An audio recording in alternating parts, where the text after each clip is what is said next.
स्वागत है प्यारे बच्चों, एक बार फिर से पढ़ ले एनसीईआरटी के प्लेटफॉर्म पर। तो बच्चों लेकर आए हैं पार्ट 2। पार्ट 1 में हमने कवर करा था यहाँ तक हमने इसमें पढ़ा था कि क्या थॉट था मेरा आज से राज का रज़िया के बारे में, इसको हमने कवर करा था। पार्ट 2 आज हम स्टार्ट करेंगे from garrison town to empire. गैरिसन टाउन से कैसे एक एम्पायर एस्टेब्लिश्ड हुआ सल्तनत पीरियड में और कैसे एक्सपेंशन हुआ दिल्ली सल्तनत का, इसके बारे में आज हम पढ़ेंगे। तो बच्चों यहाँ पर एक वर्ड आ रहा है गैरिसन टाउन। गैरिसन टाउन क्या होता है, मैं आपको पहले गैरिसन टाउन समझा देता हूँ। गैरिसन टाउन क्या चीज़ है ये।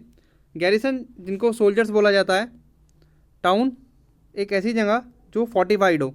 सो garrison town a fortified settlement with soldiers. ठीक है, एक फोर्टिफाइड सेटलमेंट जिसमें सोल्जर्स रहते हैं, ठीक है, उसको बोलते हैं गैरिसन टाउन्स। तो स्टार्ट करते हैं। In the early 13th century the control of the Delhi sultans rarely went beyond heavily fortified towns occupied by garrisons. तो अर्ली 13th century में दिल्ली सुल्तान्स का जो कंट्रोल था वो केवल ये जो गैरिसन टाउन्स थे, केवल इन्हीं के अंदर तक उनका कंट्रोल था, इन्हीं के बियॉन्ड उनका कंट्रोल था। जो हैवली फोर्टिफाइड टाउन्स थे इनके अंदर ही उनका कंट्रोल था, जो दिल्ली सुल्तान्स थे। The sultan seldom control the hinterland of the cities and were therefore dependent upon trade, tribute और प्लंडर्स फॉर सप्लाईज। अब जो सुल्तान थे वो कंट्रोल करना चाहते थे सिटीज़ के जो आसपास हिंटरलैंड्स थे उनको कंट्रोल करना चाहते थे। Therefore dependent upon trade, वो डिपेंडेंट थे ट्रेड पे, ट्रिब्यूट और प्लंडर यानी लूट पाट पे डिपेंडेंट थे। Controlling garrison town in district Bengal and Sindh from Delhi was extremely difficult. अब ये कंट्रोल करना, गैरिसन टाउन से कंट्रोल करना, जो गैरिसन टाउन्स हैं उनको कंट्रोल करना जो काफ़ी डिस्टेंस पर हैं, जैसे बंगाल में है और जैसे सिंध में है, वो काफ़ी एक्सट्रीमली डिफिकल्ट था दिल्ली से उसको कंट्रोल करना। Rebellion war even bad weather could snap fragile communication routes. अब देखो रिबेलियन, ठीक है, कोई रिबेल हो जाए आपके खिलाफ या कोई वॉर हो जाए आपके खिलाफ में, ठीक है, इवन बैड वेदर भी एक रीज़न था, ठीक है, मतलब जो कम्युनिकेशन था वो इतना फ्रेजाइल हो जाता था, रूट्स इतने ख़राब हो जाते थे कि उनको वहाँ तक कम्युनिकेट कर पाना बहुत मुश्किल होता था। तो बच्चों ये देखिए, ये दिल्ली है और दिल्ली से यहाँ पर एक गैरिसन टाउन है वेस्ट बंगाल की साइड, ठीक है, जो बंगाल है, और एक सिंध की साइड। तो देखो यहाँ से जो डिस्टेंस है वो काफ़ी लंबा डिस्टेंस है और यहाँ से यहाँ तक जो कम्युनिकेशन था वो इतना आसान नहीं था कि यहाँ से गैरिसन टाउन्स को बहुत इजीली कंट्रोल कर लिया जाए, ठीक है। तो ये एक्सट्रीमली डिफ़िकल्ट था उस समय, जो सुल्तान्स थे उनके लिए काफ़ी डिफ़िकल्ट एक टास्क था ये।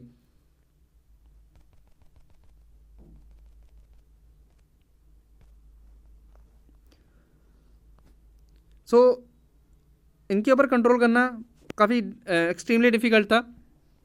मैंने रीजंस बताया आपको, रिबेलियन कोई विद्रोह छेड़ दे, कोई वॉर हो, है ना, या बैड वेदर भी एक इसका रीज़न था। Delhi authority was also challenged by Mongol invasions from Afghanistan. अब जो दिल्ली अथॉरिटी थी उसके पास एक और चैलेंज था मंगोल्स का, ठीक है, मंगोल्स काफ़ी चैलेंज कर रहे थे, ठीक है, अफगानिस्तान से, and by governors who rebelled at the sign of the sultan weakness.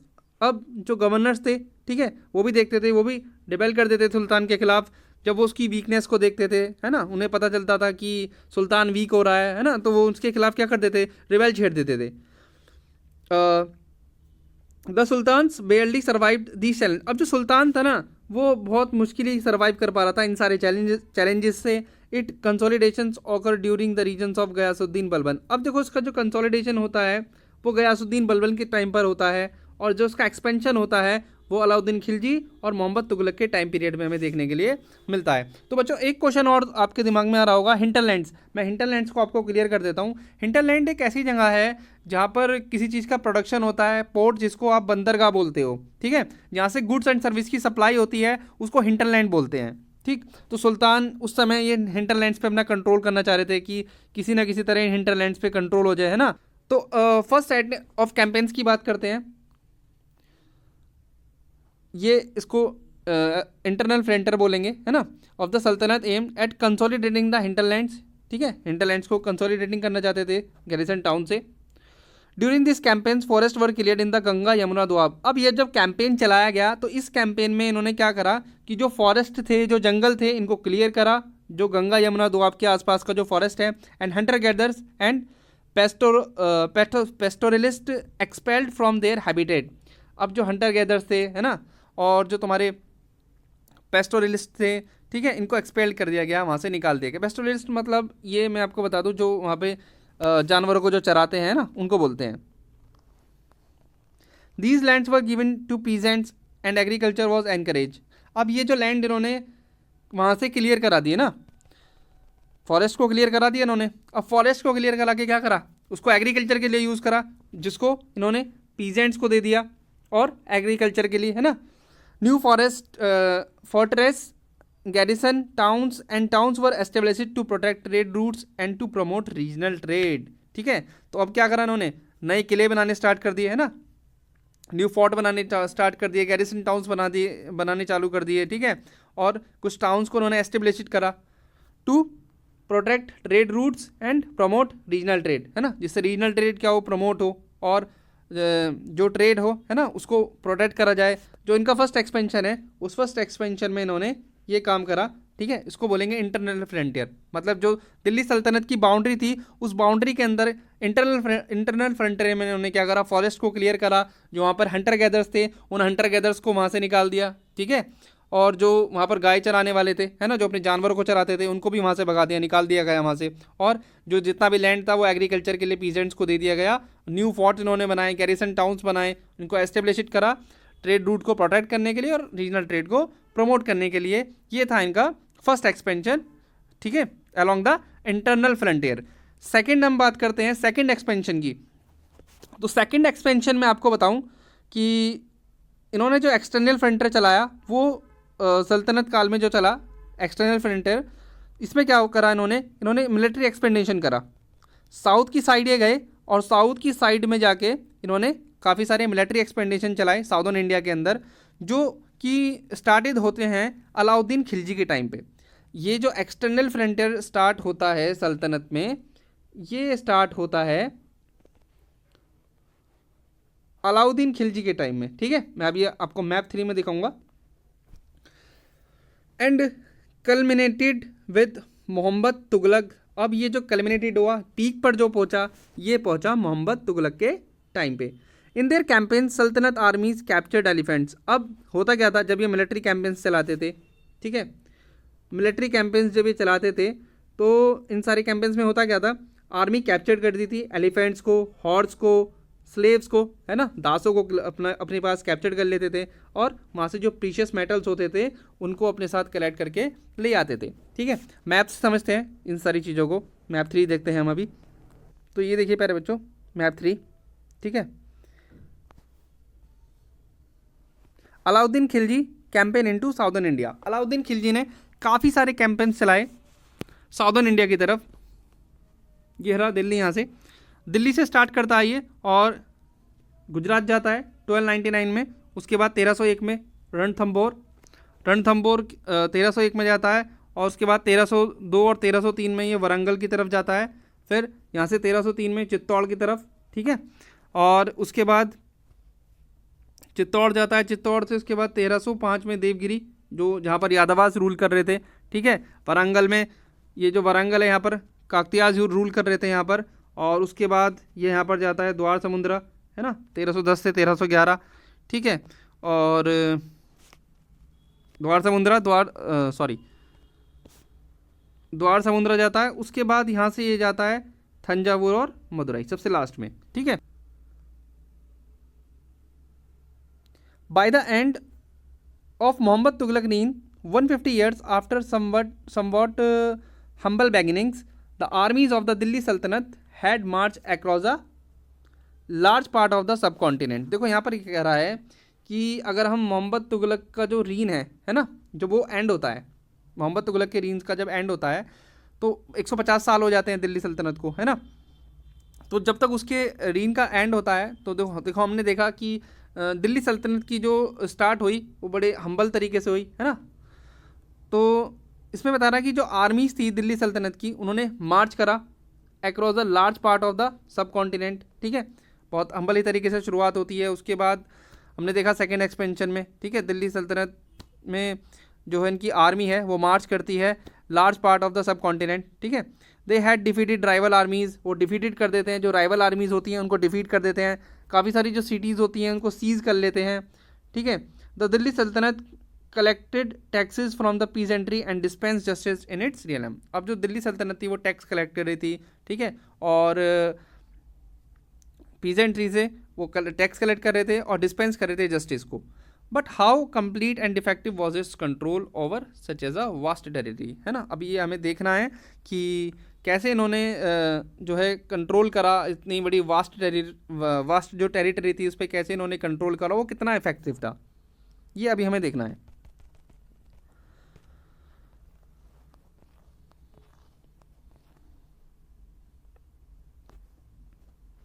कुव्वत al Islam mosque and minaret built during the last decade of the 12th century. ये कुव्वत अल असलाम यहाँ पर मस्जिद है, ठीक है, और इसको बनाया गया था 12th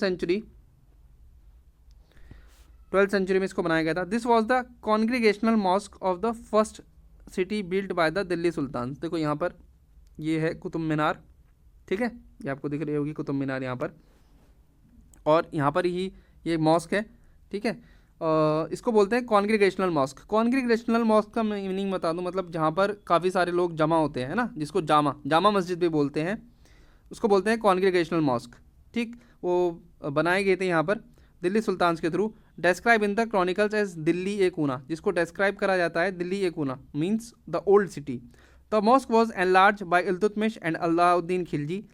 the minar was built by 2 sultan. ये जो मीनार जो बनाई गई है ये 2 सुल्तान के थ्रू बनाई गई है। एक तो कुतुबुद्दीन ऐबक ने बनाई है और इसको इल्तुतमिश ने बनाया है,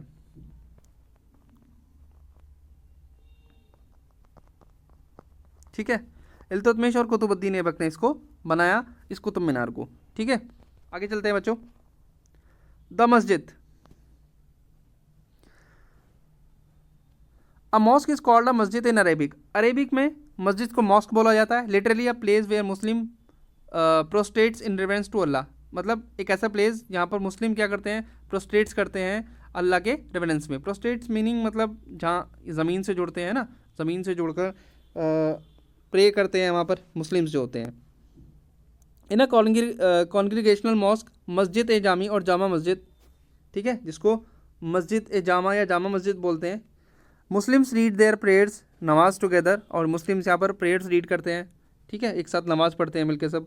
members of the congregational choose the most respected learn male as their leader imam for the rituals of prayer. अब देखो जो मेंबर्स होते हैं कॉन्ग्रीगेशंस के, वो चूज़ करते हैं एक बहुत ज़्यादा रेस्पेक्टेड पर्सनस को, ठीक है, जो काफ़ी पढ़ा लिखा हो, ठीक है, काफ़ी ज़्यादा लर्निंग मैन को ये चूज़ करते हैं एज अ लीडर, जिसको इमाम बोलते हैं, ठीक है, और वो परफॉर्म करता है वहाँ पर जितनी भी रिचुअल्स प्रेयर होती हैं उन सबको परफॉर्म करता है। He also delivers the sermon, जिसको खुतबा बोला जाता है, ड्यूरिंग द फ्राइडे प्रेयर, है ना। जब फ्राइडे प्रेयर होती है तो ये डिलीवर करते हैं सरमन को, जिसको खुतबा बोलते हैं। During prayer Muslims stand facing Mecca. अब जब मुस्लिम्स प्रेयर करते हैं, है ना, तो इनका जो फेस होता है वो मक्का की तरफ होता है। इन इंडिया, अगर हम इंडिया की बात करें तो ये वेस्ट की तरफ है। दिस इज़ कॉल्ड किबला। क्या बोलते हैं इसको? किबला। ये ज़रूर ध्यान रखना कि इसको किबला बोलते हैं। Begumpuri mosque built in the reign, Begumpuri mosque built in the reign of Mohammad Tughlaq. Mohammad Tughlaq के रीजन में बनाई गई थी बेगमपुरी मॉस्क।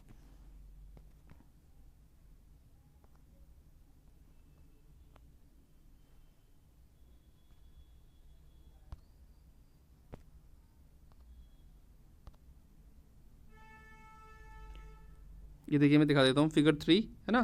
फिगर 3 में देखिए बेगमपुरी मॉस्क को बिल्ड किया गया था मोहम्मद तुगलक के पीरियड में। मोहम्मद तुगलक के पीरियड में इसको बनाया गया था, ठीक है, जिसको जहाँपना बोला जाता है। Was the main mosque of Jahanpanah, ठीक है, जहाँपना की ये मेन मॉस्क है, ठीक। The century of the world, जो पनाह देती है ना काफ़ी सारे लोगों को, उसको बोलते हैं जहाँ पनाह, जो सबको पनाह दे उसको जहाँ पनाह, है ना। The century of the world, his new capital is in Delhi.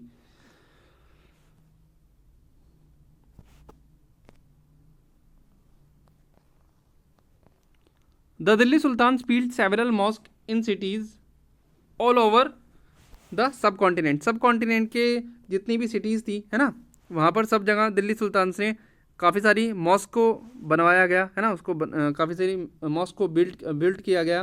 This demonstrate their claims to be processors of Islams and Muslims. ये क्लेम करने के लिए था कि वो इस्लाम और मुस्लिम्स को क्या कर रहे हैं, प्रोटेक्ट कर रहे हैं। Mosque also help to create the sense of a community of believers who shared a belief system. ठीक है, मॉस्क एक तरीके से मदद करती थी उन लोगों को जो एक ही कॉमन बिलीफ को शेयर करते थे। ठीक है, ये उसके लिए भी काफ़ी ज़्यादा हेल्पफुल थी।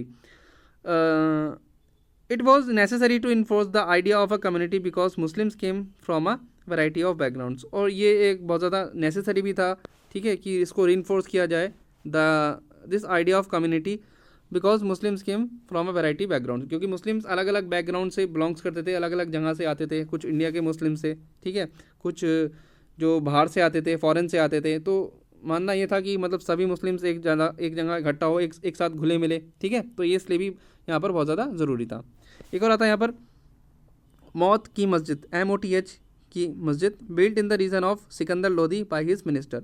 तो ये मस्जिद है जिसको बनाया गया था रीन ऑफ सिकंदर लोधी, है ना, जो उनके मिनिस्टर्स थे, उनके थ्रू यहाँ पर बनाया गया था। मॉस्क ऑफ जमाली कमाली build in the late 1520s। तो एक और मॉस्क जिसका नाम है जमाली कमाली, है ना, जमाली कमाली को बनाया गया था 1520s में। ठीक,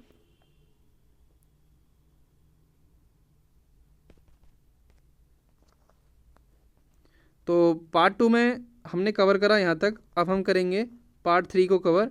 ठीक है, अगर वीडियो पसंद आया हो तो उसको लाइक कीजिएगा, चैनल को सब्सक्राइब ज़रूर कीजिएगा और ज़्यादा से ज़्यादा शेयर कीजिएगा वीडियो को। ठीक है, पार्ट 3 में हम पढ़ेंगे closer look administration and consolidation under the Khiljis and Tughlaqs. ठीक है, खिलजी और तुगलक टाइम में इनका एडमिनिस्ट्रेशन कैसा था, ये हम पार्ट 3 में कवर करेंगे। ठीक है,